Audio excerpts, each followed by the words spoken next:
Hello everyone, welcome back to our channel. আজি আমি আলোচনা কৰিম irrational numbersৰ বিষয়ে বা অপৰিমেয় সংখ্যাৰ বিষয়ে আমি আলোচনা কৰিম লগতে root over numbers বিলাক বা root over সংখ্যাবিলাক যে irrational number বা অপৰিমেয় সংখ্যা হয় ইয়াক আমি প্ৰমাণ কৰিম আৰু example questions বিলাক আমি আলোচনা কৰিম লগতে আমি আলোচনা কৰিম exercise 1.3 আশা কৰো ইয়াৰ দ্বাৰা তোমালোক উপকৃত হ'ব পাৰিবা। এতিয়া চোৱা আমি নাম্বাৰস আলোচনা কৰিছিলো কি ৰেশনাল নাম্বাৰ বা পৰিমেয় সংখ্যাবিলাক কি আছিল p/q ফৰ্মত আছিল লগতে p, q ইন্টিজাৰ্স আছিল আৰু q not equal to 0 আছিল। মানে কি হয় যে পৰিমেয় সংখ্যাবিলাক p/q আৰ্হিৰ আছিল p আৰু q কি আছিল অখণ্ড সংখ্যা আছিল লগতে q টো কি আছিল not equal to 0 এটো আছিল আমাৰ কি ৰেশনাল নাম্বাৰ বা পৰিমেয় সংখ্যাৰ ডেফিনেশনটো পৰিমেয় সংখ্যাৰ সূত্ৰটো। এতিয়া যিবিলাক সংখ্যা ৰেশনাল নাম্বাৰ নহয় বা পৰিমেয় সংখ্যা নহয় সেইবিলাকক কি বুলি কোৱা হয় ইৰেশনাল নাম্বাৰস বুলি কোৱা হয়। ইৰেশনাল নাম্বাৰস মানে অপৰিমেয় সংখ্যা। এতিয়া চোৱা ইয়াতে the numbers is not in p/q form মানে এটো p/q ফৰ্মত থাকিলে তা কি কোৱা হয় ৰেশনাল কোৱা হয় যদি না থাকে তা ইৰেশনাল কোৱা হয়। এতিয়া ইৰেশনাল নাম্বাৰসত আমি নাম্বাৰস বিলাক কি পাম ধৰা হল root over নাম্বাৰস বিলাক √2 √3 √7 এইবিলাক নাম্বাৰ বা 6 + √2 5 √2 পাই এই সকলো বিলাক কি আছিল আমাৰ ইৰেশনাল নাম্বাৰ আছিল। ঠিক তেনেকৈ আমাৰ ডেসিমলত ইৰেশনাল নাম্বাৰস বিলাক কি আছিল তোমাৰ যে non terminating non repeating decimal এইবিলাক decimal non terminating non repeating decimal চোৱা নাম্বাৰস ৰিপিট হয় কিন্তু একে সময়তে নাম্বাৰ বিলাক গ্ৰুপত ৰিপিট নহয় তেনেকুৱা সংখ্যা বিলাকক কি বুলি কোৱা হয় ডেসিমলত ইৰেশনাল নাম্বাৰ বা কি বুলি কোৱা হ'ব অপৰিমেয় সংখ্যা বুলি কোৱা হ'ব। root over সংখ্যা বিলাক যে অপৰিমেয় সংখ্যা হয় তাক আমি ইয়াতে প্ৰুভ কৰিম। এতিয়া চোৱা ইয়াতে আমি প্ৰুভ কৰিম চোৱা ফাৰ্ষ্টত show that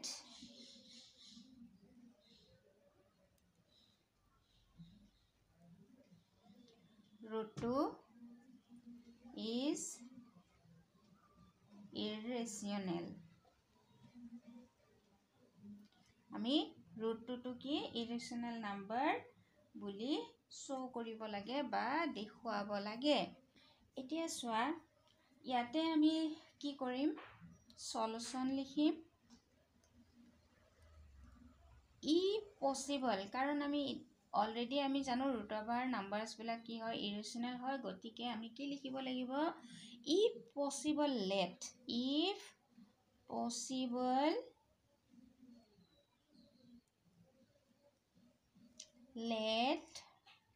√2 be rational আমি √2 টো ৰেশনাল বুলি ধৰি ললো। যদি √2 ৰেশনাল হয় তেতিয়া আমি কি জানো চোৱা therefore √2 কি হ'ব p/q ফৰ্মত থাকিব p/q লিখিছো ইয়াতে আমি লিখিম where p and q are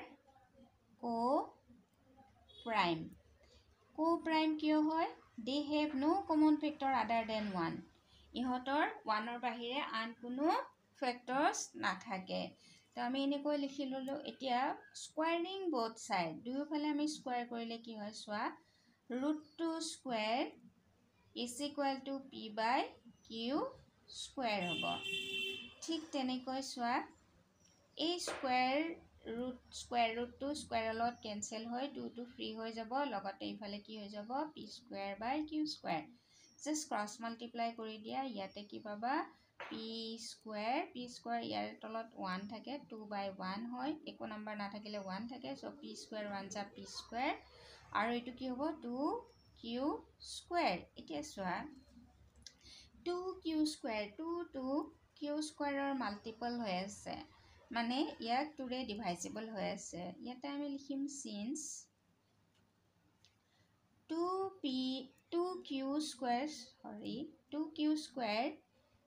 is divisible by কি হ'ব 2 হ'ব therefore কি হ'ব যদি এটো ডিভাইজেবল হয় ইয়াতে 1 নাম্বাৰ লগাই দিম আমি যদি এটো 2 ৰে ডিভাইড হয় এটো ইকুয়াল হয় না নহয় p square equal to q square গতিকে এটো p square is also divisible by 2 therefore p is also divisible by 2 এতিয়া আমি কি কৰিম সোৱা আকৌ আমি ইয়াত কি কৰিম লেট কৰিম সোৱা যে again let কি কৰিম আমি p এৰ ঠাইত আমি ধৰা হল কি লম p is equal to twice m লম therefore from 1 1 পৰা আমি কি পাও এই 1 পৰা p এর ঠাইত আমি কি লিখিম এটো p হয় p এর ঠাইত আমি কি লিখিম p প্লেসত আমি 2m লিখিম twice m square is equal to এটো 2q square হৈ গল এতিয়া এটো কি হ'ব 2 2 যা 4m square তাৰ পিছত এটো 2q square এতিয়া 2 ৰে ইয়া কাটিলে 1 টাইম যাব ইয়া কাটিলে কি হয় 2 টাইমস যাব এটো কি হৈ গল 2m square is equal to q square since এটো সোৱা আকৌ এই 2m square লগত 2 মাল্টিপ্লাই হৈ আছে তো এটো ডিভাইজেবল বাই 2 হ'ব 2m square is divisible by কি হ'ব 2 therefore এটো যদি ডিভাইজেবল হয় q square 2 হ'ব q square is also divisible since 2m square is divisible by 2 therefore q square is also divisible by 2 so d q square to divide hoy tetia hole q2 to 2 re divide hobo q is also divisible by 2 इते सोआ एटू p2 আমাৰ 2 ৰে divisible হল আৰু q2 তোমাৰ কি হ'ব এটো কি হ'ব q2 কি হ'ব 2 ৰে ডিভাইজেবল হয় q2 আমাৰ কি হয় 2 ৰে ডিভাইজেবল হয় কিন্তু ইয়াতে আমি কি লিখিছিলো যে p by q no where p and q are co-prime মানে they have no common factor other than 1 ইহতৰ 1 ৰ বাহিৰে আন কোনো common factor কি হয় নাথাকে তো আমি কি লিখিম ইয়াতে সোৱা ইহতৰ 1 ৰ বাহিৰে আন কোনো common factor নাথাকে কিন্তু আমি ইয়াতে কি পালো p ৰ এটা common factor 2 ইয়াৰো এটা common factor 2 পাম গতিকে আমি ইয়াতে লিখিম যে therefore p and q have at least 2 as a common factor but this contradicts the fact that p and q are co-prime ইহত দুটা কি হয় co-prime হয় they have no common factor other than 1 so root 3 we write here root 2 no root 2 is not rational therefore root 2 is irrational so se ami yate ki korisu p and q have at least 2 common factor yateo 2 paisu yateo 2 paisu p2 2 re divide hoy mane ki hoy 2 to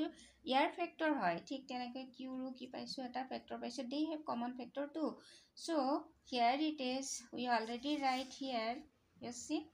p and q are co-prime they have no common factor other than 1 so it is not rational it is an irrational number. So root 2 is an irrational number. এতিয়া এই কোৱেশ্যনটোৱে আমাৰ কি হয় খলাই দিয়ে কি হয় কেতিয়াবা আমাক ইয়াত কি হয় root 3 দিয়ে so that root 3 is an irrational number. কেতিয়াবা আকৌ কি কোৱা হয় যে root 5 টো দিয়ে কেতিয়াবা root 6 দিয়ে কেতিয়াবা root 7 টো এবাৰ আহিছিলে এনেকুৱাকে যিকোনো সংখ্যা দিয়ে তেতিয়া আমি কি কৰিম চোৱা যদি আমাৰ ইয়াত ঠাইত root 3 টো দিয়ে তেতিয়া আমি কি কৰিম চোৱা যে root 2 ৰ ঠাইত আমি কি লিখিম জাস্ট root 3 লিখি দিম এইটো root 3 হৈ গ'ল so that root 3 is irrational হৈ গ'ল তাৰ পিছত কি লিখিম if possible let কি হ'ব root 2 ৰ ঠাইত কি লিখিম আমি root 3 লিখিম root 3 be কি লিখিম rational লিখিম যদি এইটো rational হয় তেতিয়া হলে আমি কি পাওঁ root 2 is কি হ'ব যে root 2 ঠাইত আমি কি লিখিছিলো root 3 লিখিছিলো গতিকে কি লিখিবা ইয়াতে root 3 is equal to p by q where p and q are co-prime তাৰ পিছত কি লিখিবা ইয়াতে root 2 ঠাইত কি লিখিবা তুমি root 3 লিখিবা root 3 স্কয়াৰ লিখি দিলো আমি সো এইটো root 3 স্কয়াৰ ক্যান্সেল হয় ইয়াতে আমাৰ কি হৈ গ'ল সা এইটো তোমাৰ 3 হৈ গ'ল ঠিক তেনেকে তোমাৰ ইয়াতে কি পাবা এইটো 2q স্কয়াৰৰ লগত এইটো কি পাবা 3q স্কয়াৰ আহি যাব এতিয়া ইয়াতে যেটো 3q স্কয়াৰ আহি গ'ল তেতিয়া হলে ইয়াতে কি আহিব 3 আহিব এইটো ধৰা তোমাৰ কি আহি গ'ল 3 আহি গ'ল 3q স্কয়াৰ ইজ ডিভাইজেবল বাই কি হ'ব 3 হ'ব therefore p square is also divisible by কি হ'ব 3 হ'ব এইটোৰ ঠাইত কি হ'ব 3 হ'ব ঠিক তেনেকৈ আৰু এটা 3 পৰিব তোমাৰ ইয়াত p is also divisible by 3 next আমি কি কৰিম again let ইয়াতে আমি 2m লৈছো 2 ঠাইত আমি কি ল'ব লাগে 3 ল'ব লাগে 3m হৈ গ'ল এতিয়া ইয়াতে আমি কি লিখিম চোৱা 2m স্কয়াৰ হোল স্কয়াৰ কৰি দিলো ইয়াতে আৰু এটো 2q স্কয়াৰ আছে নহয় ইয়াতে কি আহিব তোমাৰ 3q স্কয়াৰ হৈ যাব 3q স্কয়াৰ ইয়াৰ পৰা এটো তোমাৰ 1 নম্বৰৰ পৰা তো এতিয়া এই যত তোমাৰ পাইছা এতিয়া 3 স্কয়াৰ 3m স্কয়াৰ মানে 3 যা 9 হ'ব ইয়াতে 9 এটো কি হৈ যাব 9m স্কয়াৰ হৈ যাব আৰু ইয়াতে কি হ'ব এটো তোমাৰ এটো 3 হৈ যাব 3q স্কয়াৰ হৈ যাব ঠিক তেনেকৈ ইয়াতে কি আহিব তোমাৰ এই 3 ৰে 9 ক ডিভাইড যাব ডিভাইড কৰিলে আমাৰ কি আহিব ইয়াতে 3 আহিব 3m স্কয়াৰ হৈ গ'ল 3m square is equal to q square হৈ গ'ল ঠিক তেনেকৈ তোমাৰ ইয়াতে কি আহিব ইয়াতে তোমাৰ কি আহিব 3 আহিব 3m স্কয়াৰ ইজ ডিভাইজেবল বাই কি হ'ব 3 হ'ব ঠিক তেনেকৈ তোমাৰ q স্কয়াৰ যদি এটো 3m স্কয়াৰ টু ডিভাইজেবল বাই 3 হয় তেতিয়া এটোটা ইকুৱেল হয় তো q স্কয়াৰ টু কি হ'ব ডিভাইজেবল বাই কি হ'ব 3 হ'ব ঠিক তেনেকৈ এটো কি হ'ব q2 টু কি হ'ব ডিভাইজেবল বাই কি হ'ব 3 হ'ব এতিয়া চোৱা যে p and q have at least কি লিখিম আমি at least 3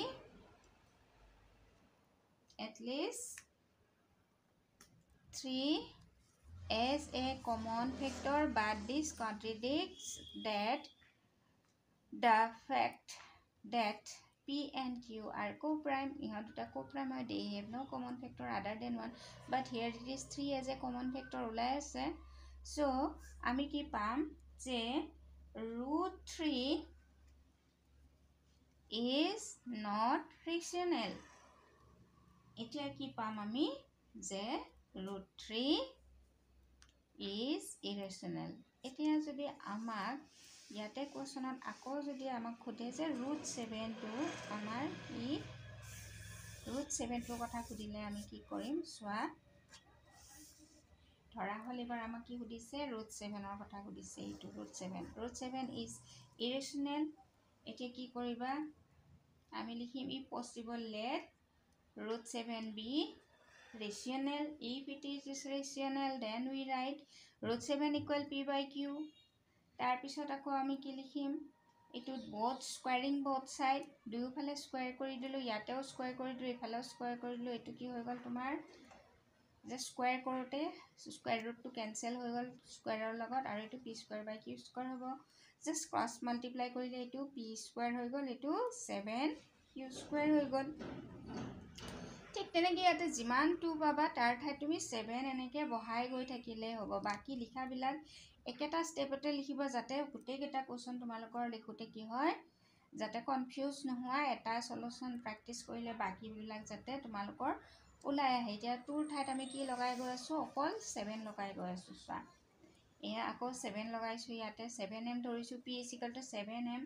তেতিয়া এইটো কি হৈ গ'ল তোমাৰ 7m² হৈ গ'ল এইটো 7m² হ'লে ইয়াতে কি পাবা 7 7 যা কি পাবা 49 পাবা আৰু ইফালে তোমাৰ কি আহিব 7 আহিব চোৱা এইটো 7 হয় এইটো কি আহিব তোমাৰ 7 আহিব 7 ৰে 49ক ডিভাইড কৰিলে কিমান যাব তোমাৰ 7m² হ'ব ঠিক তেনেকৈ তোমাৰ এতিয়া চোৱা যে 2m লিখিছিলোঁ ন 2 ঠাইত 7 লিখি আছোঁ এইটো কি হৈ গ'ল তোমাৰ 7m² ইজ ডিভাইজেবল বাই কি হ'ব তোমাৰ এইটো 7 হ'ব ঠিক তেনেকৈ q² ইজ অলছ' ডিভাইজেবল বাই কি হ'ব 7 হ'ব ঠিক তেনেকৈ q ইজ অলছ' ডিভাইজেবল বাই কি হ'ব 7 হ'ব চোৱা p and q have at least কি পালা ইয়াতেও 7 কমন ফেক্টৰ পালা কাৰণ ডিভাইজেবল হ'লে 7 টো এটা ফেক্টৰ হ'ব p আৰু q দুয়োটাৰে ফেক্টৰ হ'ব গতিকে ইয়াতে তুমি কি লিখিব পাৰিবা 7 লিখিব পাৰিবা p and q have at least কি হয় 7 as a common factor but this contradict that the fact p and q are co-prime so root 7 to কি লিখিবা root 7 is not rational যেটো এটো not rational হয় তেতিয়া কি হ'ব ই এটা কি হ'ব ৰেশনাল হ'ব এতিয়া ঠিক তেনেকৈ ইয়াতে আৰু দিব পাৰে তোমাক 7ৰ ঠাইত এবাৰ তোমাক কি দিব পাৰে 6 ৰুট 6 দিব পাৰে তোমালোকে হোমৱৰ্ক কৰি ল'বা এইখিনি তাৰ ঠাইত আকৌ কি দিব পাৰে হয় ৰুট 5 দিব পাৰে নহয় কি দিব পাৰে ৰুট 2 দিয়ে কেতিয়াবা তো প্ৰসেসটো একেটাই তোমালোকে এটা এটাকৈ গোটেইকেইটা কোৱেশ্যন কৰি শেষ কৰিবা root 2 root 3 root 5 root 6 root 7 এতিয়া তোমালোকে আসামিজ মিডিয়ামৰ কাৰণে চাবা যে এই সলিউশনটো অসমীয়াত কেনেকৈ লিখিবা মই ইয়াত লিখি দিছো চোৱা এইটো প্ৰমাণ কৰা যে √3 কি হয় অপৰিমেয় হয় সমাধানত আমি কি লিখিম যদি সম্ভৱ আমি জানো যে √3 টো কি হয় অপৰিমেয় সংখ্যাই হয় গতিকে আমি কি লিখিম যদি সম্ভৱ হয় ধৰা হল √3 কি হয় পৰিমেয় হয় যদি √3 টো পৰিমেয় হয় √3 ইকুৱেল কি লিখিম আমি p/q লিখিম য'ত p আৰু q সহমৌলিক মানে ইহঁতৰ 1ৰ বাহিৰে আন কোনো উৎপাদক নাই এতিয়া √3² দুয়োফালে আমি বৰ্গ কৰিছো দুয়োফালে স্কয়াৰ কৰোতে এটো স্কয়াৰ ৰুট ইয়াৰ লগত কাটা গল 3 হৈছে স্কয়াৰ ৰুট স্কয়াৰ লগত কেনসেল হয় 3 হৈছে এটো p/q হৈছে সব p² আৰু এটো q² দুইটাৰ ওপৰত স্কয়াৰ আছিল গতি p² হ'ব এটো q² হ'ব এতিয়া এটো ক্ৰস মাল্টিপ্লাই কৰা হৈছে 3 তলত 1 আছে p² 1 যা p² হ'ব ঠিক তেনেকৈ এটো 3 * q² 3q² হৈছে তাৰ পিছত যিহেতু এটো সোৱা 3 এটা ইয়াৰে মাল্টিপল মানে ইয়াতে পূৰণ হৈ আছে 3 এটা ইয়াতে 3 ৰে এই সংখ্যাটো কি হয় হৰণ যায় সেইকাৰণে আমি কি লিখিম 3q² 3 ৰে বিভাজ্য মানে হৰণ যায় তো এতিয়া যেহেতু এটো দুয়োটা কি হয় p² = 3q² হয় গতিকে তুমি কি লবা যে 3q² টো 3 ৰে বিভাজ্যৰ তলত আমি কি লিখিম যে p² ও